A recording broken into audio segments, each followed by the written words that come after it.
Hello everyone, my name is Trafti Parekh, working as a legal intern in Lexis & Company. In this video, I will talk about judicial remand and police remand. The word remand means to return or to send them back. But in legal sense, in legal world, it has two different meanings. First is it means to send the accused back in the custody of the competent authority, and secondly we can say that it means to send back the cases from the appellate court to the lower court. Now, Article 22 subsection 2 of Constitution of India provides that if any person arrested and detained in a custody must be produced before the nearest magistrate within 24 hours of his arrest, and no person can be detained beyond the period of 24 hours without the authority of the magistrate. Now, Section 57 of CRPC states that the police officer who arrests a person without a warrant shall not detain in his custody for more than 24 hours without the special permission of magistrate under Section 167 of Criminal Procedure Code.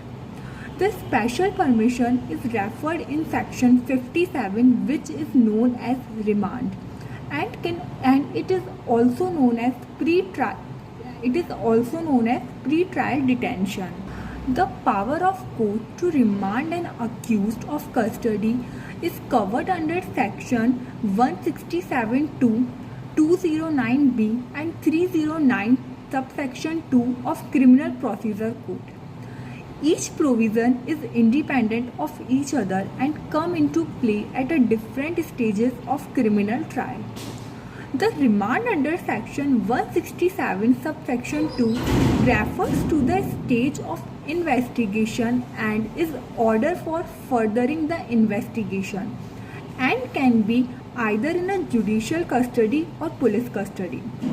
The remand under Section 209(b) relates to the stages when the magistrate commits the case and he can remand the accused to the custody during and until the conclusion of the trial, subject to the provision of the bail under the code, and the remand under Section 3092 relates to the state after cognizance and can only be sent to the judicial custody. In case of Inspector of Police versus NMT Joy, the court held that under the section 209(b) and 3092 of Criminal Procedure Code is for securing the presence of an accused during the trial. Now, how long a police officer can detain a person without remand? As we all know that under section 57 of CRPC, the police cannot detain any person in its custody for more than 24 hours and it is prohibited that the police officer from detaining the arrest person for more than 24 hours in police custody. The period of 24 hours is exclusive of time required for transporting the accused from the place of accused to the court of magistrate.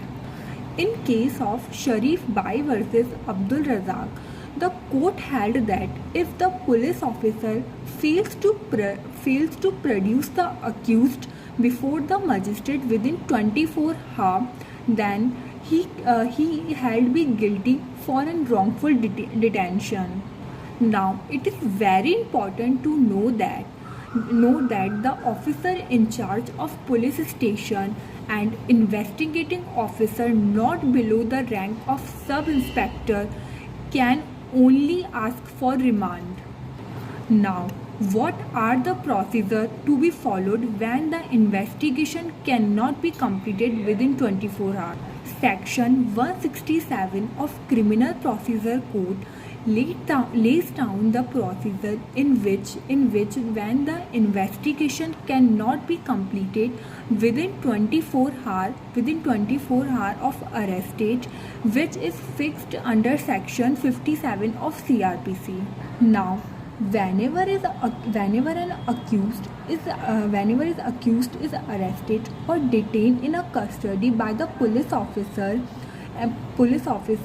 and it appears that the investigation is not completed within 24 hours, then the accused must be forwarded to the judicial magistrate.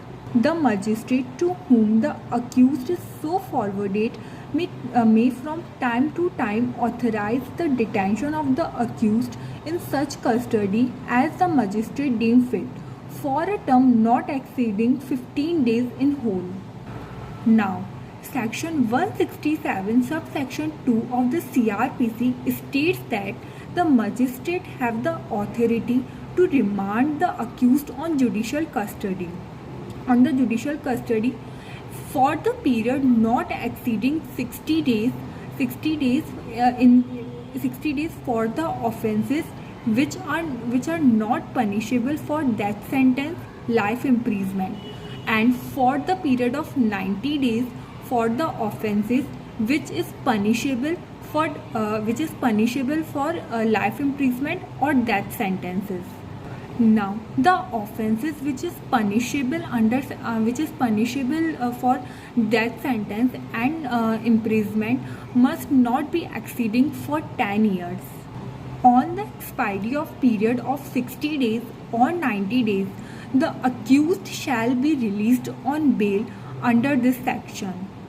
The primary objective of Section 167 CRPC is for the extension of the detention period is that to